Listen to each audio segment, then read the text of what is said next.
Hello hello everyone.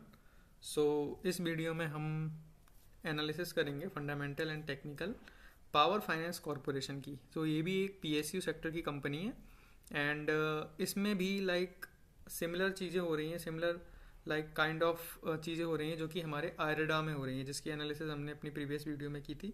अगर वो आपने वीडियो नहीं देखी तो आप देख सकते हैं। एंड चलिए शुरू करते हैं। तो सबसे पहले तो हम ये समझ लेते हैं, देख लेते हैं कि इसका लाइक ये कंपनी जो है, इसका अगर हम देखें तो इसका जो हाई बना था वो बना था लगभग 11 जुलाई 2024 में। एंड इसने जो अपना हाई बनाया था, जो क्लोजिंग बेसिस पर इसने हाई बनाया था, वो बनाया था 574 ₹574 के लेवल पर। और वहाँ से और आज जहाँ तक इसका स्टॉक प्राइस आ चुका है, इसका स्टॉक प्राइस 574, ये जो लेवल आप देख सकते हैं, अगर इसको 575 भी कह दें तो यहाँ पर ये इसका जो शेयर प्राइस है अभी जो चल रहा है करंट, वो है 358। तो अपने स्टॉक अपने जो ऑल टाइम हाई है इसका, उससे ये अभी 38% नीचे ट्रेड कर रहा है।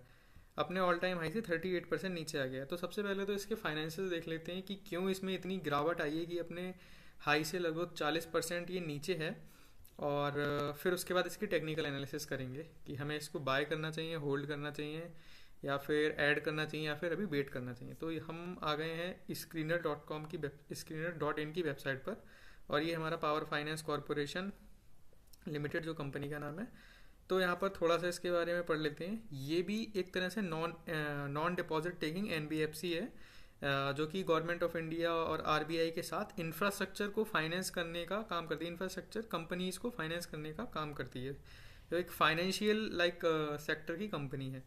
इसका अगर मार्केट कैप देखें तो इसका मार्केट कैप है 1,18,441 करोड़।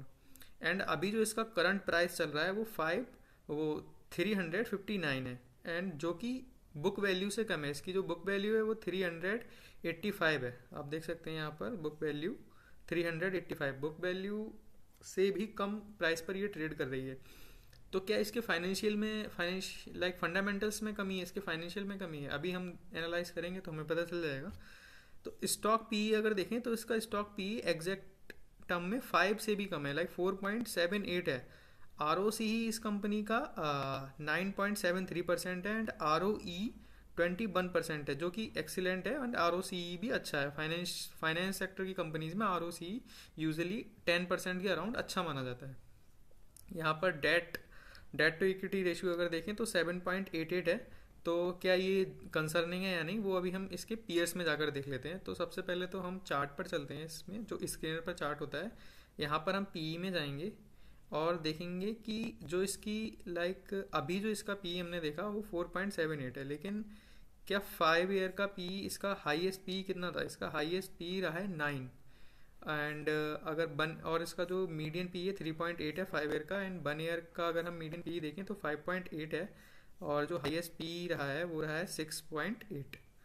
तो अभी हम चलते हैं यहाँ पर पीयर्स में, अभी आ जाते हैं। तो पीयर्स में हम देख सकते हैं ये फाइनेंस सेक्टर की कंपनी है। एंड यहाँ पर हमारी इंडियन रिन्यूएबल डेवलपमेंट एजेंसी जो इरिडा का हमने किया था वो भी है। पावर फाइनेंस में अगर आए, यहाँ पर अगर पी में देखें तो पी में जो इंडस्ट्री का पी है वो 20.39 है, 20 से थोड़ा ज़्यादा है। एंड जो पावर फाइनेंस कॉरपोरेशन का पी है वो हमारा एग्जैक्टली 5 से भी कम है।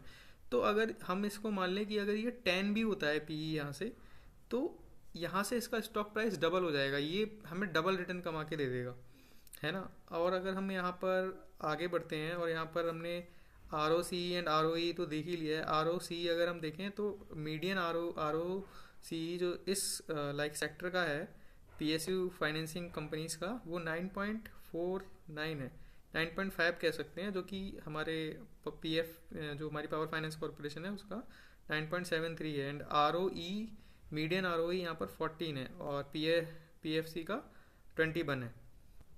अभी हम अगर डेट टू इक्विटी रेशियो देखें तो यहाँ पर डेट टू इक्विटी रेशियो जो मीडियन का है, मीडियन 5.8 बोल सकते हैं इसको, 5.79, जो कि 5.8 है अप्रॉक्सीमेटली। और यहाँ पर पीएफसी का थोड़ा सा ज़्यादा है जो कि 7.88 है। तो क्या ये इतना ज़्यादा कंसर्निंग है? अभी हम आगे चलेंगे तो देखेंगे। अगर हम क्वार्टरली रिजल्ट्स में आ जाएं और क्वार्टरली रिजल्ट्स में देखें जो सितंबर 2025 में जो क्वार्टरली रिजल्ट अभी आए हैं इसका, तो यहाँ पर हम देख सकते हैं कि इसका जो नेट प्रॉफिट आया था आफ्टर टैक्स वो 7,834 करोड़ था, जबकि सितंबर 2024 में इसका जो नेट प्रॉफिट था वो 7,215 था, है ना। एंड यहाँ पर अगर जो सितंबर 2024 में इसके जो ग्रॉस एनपीएस थे वो 2.62% थे, जो कि अभी लाइक सितंबर 2025 का तो डेटा अपडेटेड नहीं हुआ है, लेकिन जून 2025 में अगर हम देखें तो 1.47, जिसमें सिग्निफिकेंट लाइक रिड्यूस हुए हैं an gross NPS. And net NPS अगर हम देखें तो सितंबर 2024 में हम देख सकते हैं नेट एनपीएस हमारे 0.8% थे, वही नेट एनपीएस जून 2025 में केवल और केवल 3.1% रह गए, आधे परसेंट से भी कम हो गए। तो इसका जो डेट है वो उसको लाइक वो इस तरह से लैंडिंग नहीं कर रहा है जिससे कि वो एनपीएस में कन्वर्ट हो जाए, नॉन परफॉर्मिंग एसेट में कन्वर्ट हो जाए। और जो इसके एनपीएस थे भी उसको भी इसने बहुत कम कर लिया है। तो डेट का अगर जो कंपनी को पैसा मिला है लोन से, अगर उसका वो अच्छे से यूज़ करती है और वो अच्छी जगह लाइक इन्वेस्टमेंट करती है और वहाँ से अच्छा प्रॉफिट बनता है, तो वो एक कंसर्न नहीं है, वो एक तरह से पॉजिटिव पॉइंट में ही ऐड होगा। और इस कंपनी में कुछ ऐसा ही दिख रहा है। अगर हम प्रॉफिट एंड लॉस स्टेटमेंट पर आ जाएं तो यहाँ पर हम देखें 2014 से जो डेटा अवेलेबल है जिसमें इसकी सेल्स थी 21,000 करोड़, देन बढ़ते बढ़ते अगर हम देख सकते हैं ईयर ऑन ईयर इसमें इंक्रीमेंट ही हुआ है। यहाँ पर अभी टीटीएम में अगर हम देखें, अगर हम टीटीएम में देखें तो 1,13,452 करोड़, और मार्च 2025 में इसकी जो सेल्स थी वो 1,07,106 करोड़। जबकि ये डेटा लाइक इसमें अभी तक केवल सितंबर 2025 के ही रिजल्ट आए हैं, दिसंबर 2025 के रिजल्ट अभी इसमें नहीं आए हैं। तो वो आएगा तो इसमें टीटीएम और ज़्यादा लाइक मतलब चेंज हो जाएगा, होप कर सकते हैं कि बढ़ेगा। यहाँ पर अगर हम ईयरली बेसिस पर इसका नेट प्रॉफिट देखें तो नेट प्रॉफिट इसका ईयरली बेसिस पर सबसे हाईएस्ट नेट प्रॉफिट है अभी तक का 32,933 करोड़। अप्रॉक्सीमेटली हम इसे 33,000 भी कह सकते हैं, 33,000 करोड़, जो कि मार्च 2025 में 30,514 करोड़ था, फिर और मार्च 2024 में 26,461 करोड़ था। और यहाँ पर नेट प्रॉफिट के अलावा यहाँ पर हम देख सकते हैं ईपीएस, इसका जो अर्निंग पर शेयर है वो 75 है टीटीएम में, और मार्च 2025 ये कॉलम यहाँ पर 69.67 पर था ईपीएस। लगातार ईपीएस में ग्रोथ होती आई है मार्च 2020 के बाद से, 21 के बाद 35, then 42, 48, 59, 69, now TTM trailing 12 month का अगर हम देखें तो 75। एंड डिविडेंड पे आउट इसका अच्छा है, 23% है। डिविडेंड यील्ड अगर हम देखेंगे यहाँ पर पीएस में जाकर हम देख सकते हैं डिविडेंड यील्ड पीएफसी की 4.4 है, और जो कि मीडियन से कहीं ज़्यादा है। इसमें इससे ज़्यादा डिविडेंड केवल आरईसी 4.95, देन पीएफसी। एंड यहाँ पर अगर हम जो यहाँ पर कुछ मैट्रिसेस हैं, परफॉर्मेंस मैट्रिसेस यहाँ पर प्रोवाइड करता है स्क्रीनर बाय डिफ़ॉल्ट। तो कंपाउंड सेल्स ग्रोथ देखें अगर हम तो 10 ईयर्स में इसकी सेल्स ग्रोथ 10% से ज़्यादा रही है, 16% है, 55 ईयर्स में 11 है, एंड 3 ईयर्स में 12, एंड टीटीएम में ट्रेलिंग 12 मंथ में लाइक 16% है। कंपाउंडेड प्रॉफिट ग्रोथ भी इसमें काफ़ी अच्छा है, काफ़ी अच्छे नंबर हैं, ये बहुत अच्छे नंबर हैं। जिस कंपनी का like market cap 1 lakh crore हो और उसमें इतनी ज़्यादा सेल्स ग्रोथ है और वो इतनी ज़्यादा अंडर वैल्यूड है अपनी ही पीयर्स के कंपैरिजन में, जहाँ पर मीडियन पीई हम देख सकते हैं 20 है और उसका पीई 5 से भी कम है। तो यहाँ पर बहुत ज़्यादा लाइक स्कोप है कि ये अच्छा कर सकती है कंपनी और ये लाइक मल्टीबैगर रिटर्न्स दे सकती है हमें। स्टॉक CAGR, यहाँ पर स्टॉक प्राइस CAGR भी यहाँ पर पिछले 3 साल का, 5 साल का एंड 10 साल का काफ़ी अच्छा रहा है। जस्ट 1 ईयर्स का जो है स्टॉक प्राइस CAGR हम देख सकते हैं 11% -11% है। वो इसलिए क्योंकि हम देख सकते हैं पिछले 1 साल से मार्केट भी गिर रहा है, तो जब निफ्टी गिरता है तो पूरा मार्केट का सेंटीमेंट ही नेगेटिव हो जाता है। तो उसमें बहुत बहुत अच्छे स्टॉक लाइक TCS, रिलायंस, ऐसे स्टॉक भी गिरे हैं। तो वही इम्पैक्ट PFC पर भी आया है, क्योंकि PFC का आयरडा की तरह नहीं था कि बहुत ही ज़्यादा हाई वैल्यूएशन पे वो पहुंच गया था। मार्केट लाइक सेंटीमेंट की वजह से इसमें गिरावट आई है ना।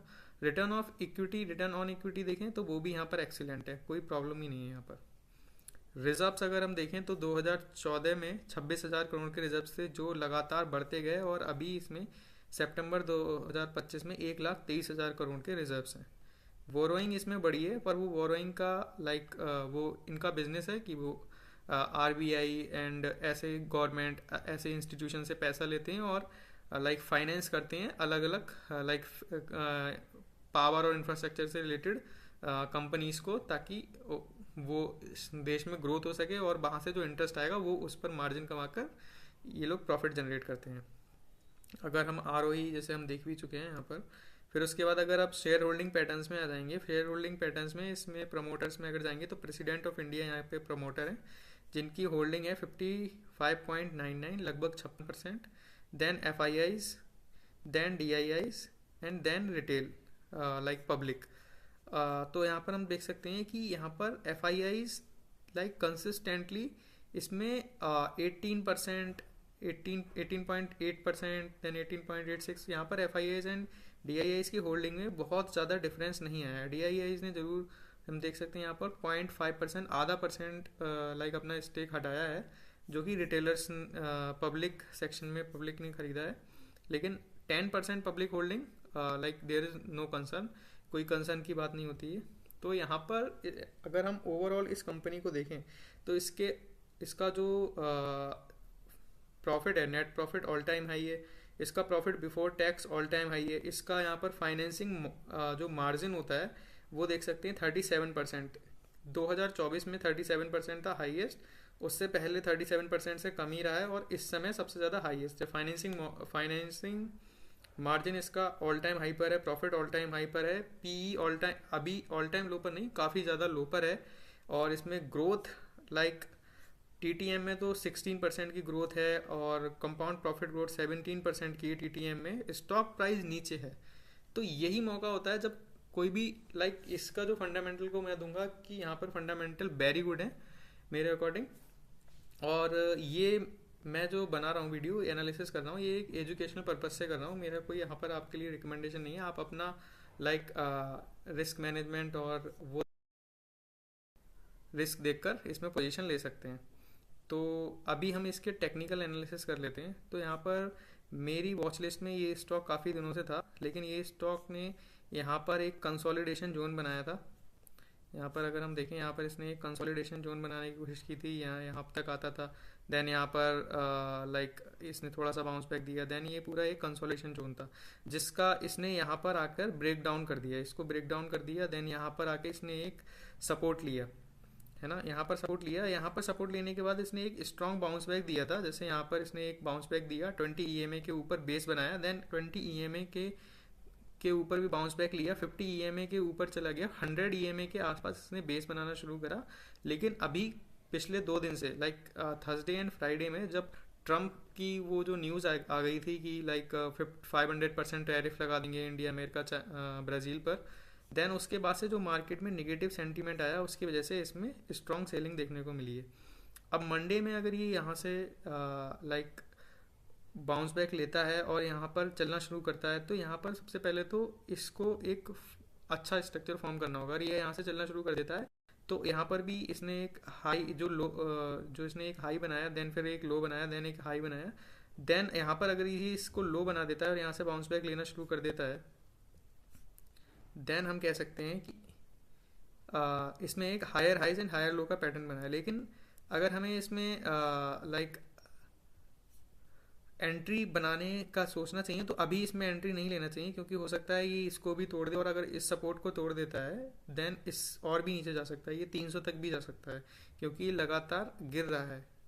तो अगर ये 100 ईएमए के ऊपर यहाँ पर बैठ जाता है, जो यहाँ पर ये ब्लू लाइन है, एंड देन उसके बाद यहाँ पर इस 380 के लेवल का ब्रेकआउट देने के बाद 200 ईएमए के ऊपर बेस बनाकर देन वहाँ से चलना स्टार्ट करता है और अपने इस लेवल का ब्रेकआउट दे देता है, जहाँ पर इसने मल्टीपल बार यहाँ पर कंसोलिडेशन जोन भी था, एंड मल्टीपल बार इसने यहाँ पर इसको ब्रेक करने की कोशिश की, बाउंस बैक देने की कोशिश किया, जो कि नहीं कर पाया, फेल हो गया। तो अगर ये 420 का ब्रेकआउट दे देता है देन यहाँ पर एक अच्छा पैटर्न बनेगा, यहाँ पर एक क्लियर स्ट्रक्चर फॉर्म होगा, और हम कह सकते हैं कि इसमें एक रिवर्सल की शुरुआत हो गई है। तो यहाँ पर हम अपने लाइक रिस्क मैनेजमेंट के हिसाब से एंट्री लेने का देख सकते हैं। तो ये मेरी एनालिसिस है, आप इसको एज ए एजुकेशनल पर्पस ले सकते हैं। और अगर आपको मेरा कंटेंट पसंद आ रहा हो तो please subscribe to my channel. Thank you.